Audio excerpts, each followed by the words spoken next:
বিসমিল্লাহির রহমানির রহিম। প্রিয় বন্ধুরা, আসসালামু আলাইকুম। আজকে আলোচনা করব হযরত মুহাম্মদ সাল্লাল্লাহু আলাইহি সাল্লামের কাছে একজন বেদুইনের চাওয়া পাওয়ার কাহিনী। একজন বেদুইন এসে রাসূলুল্লাহ সাল্লাল্লাহু আলাইহি সাল্লামের কাছে এসে বলল, হে আল্লাহর রাসূল, আমি আল্লামা হতে চাই। রাসূল সাল্লাল্লাহু আলাইহি সাল্লাম বললেন, যদি তাই চাও তবে তাকওয়া অবলম্বন করো, আল্লাহকে ভয় করো, তাহলে বড় আলেম হতে পারবে। বেদুইন এরপর বলল, হে রাসূল, আমি সবচেয়ে ধনী হতে চাই।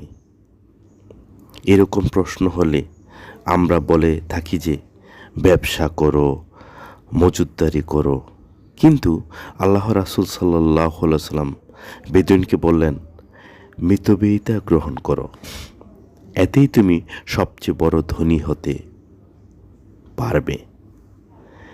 বেদুইন বলল, হে রাসূল, আমি মানুষের মধ্যে বিশেষ মর্যাদা সম্পন্ন হতে চাই।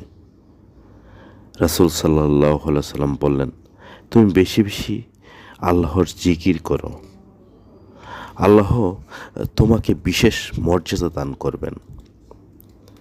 বেদুইন রাসূল সাল্লাল্লাহু আলাইহি সাল্লামকে বলেছিলেন,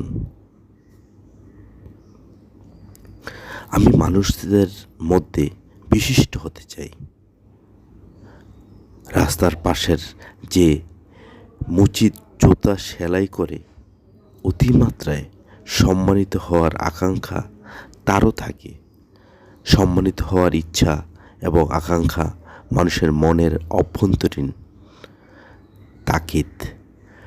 রাসূল সাল্লাল্লাহু আলাইহি সাল্লাম যে পদ্ধতি শিখিয়ে দিয়েছেন, সে পদ্ধতি ধনী গরিব সবাই অনুসরণ করতে পারবে। তিনি বলেছেন, আল্লাহকে বেশি বেশি স্মরণ করো, নিজের প্রয়োজনের কথা আল্লাহ ব্যতীত অন্য কারো কাছে প্রকাশ করবে না, আল্লাহ তোমাকে সম্মানিত করবেন। সম্মানিত কত সহজ তরিকা রাসূল সাল্লাল্লাহু আলাইহি সাল্লাম তা জানিয়ে দিয়েছেন, শিখিয়ে দিয়েছেন। বেদুইন বলল, হে রাসূল, আমি চাই আমার রিজিক বৃদ্ধি পাক। রাসূল সাল্লাল্লাহু আলাইহি সাল্লাম বললেন, সর্বদা অজু অবস্থায় থাকো, তোমার রিজিক বৃদ্ধি পাবে। বেদুইন বলল, হে রাসূল, আমি চাই আমার আল্লাহ আমাকে যেন অসম্মানিত না করেন। রাসূল সাল্লাল্লাহু আলাইহি সাল্লাম বললেন, তুমি ব্যভিচার করবে না, এতে আল্লাহ তোমাকে অসম্মানিত হওয়া থেকে রক্ষা করবেন। বেদুইন বললেন,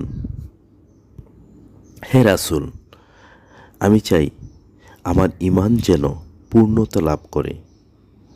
রাসূল সাল্লাল্লাহু আলাইহি সাল্লাম বললেন, ঈমানের পূর্ণতা পেতে চাইলে নিজের চরিত্র উন্নত করো। সুন্দর চরিত্র ব্যতীত ঈমান পূর্ণতা পেতে পারে না। ঈমান শিক্ষা করা ফরজ, ইবাদত ফরজ, চরিত্র গঠন করা ফরজ, সুন্দর চরিত্র গড়ে তোলা ফরজ, ইখলাস তৈরি করা ফরজ। আর এগুলোই হলো মানব জীবনের মুক্তির ও উন্নতির সোপান।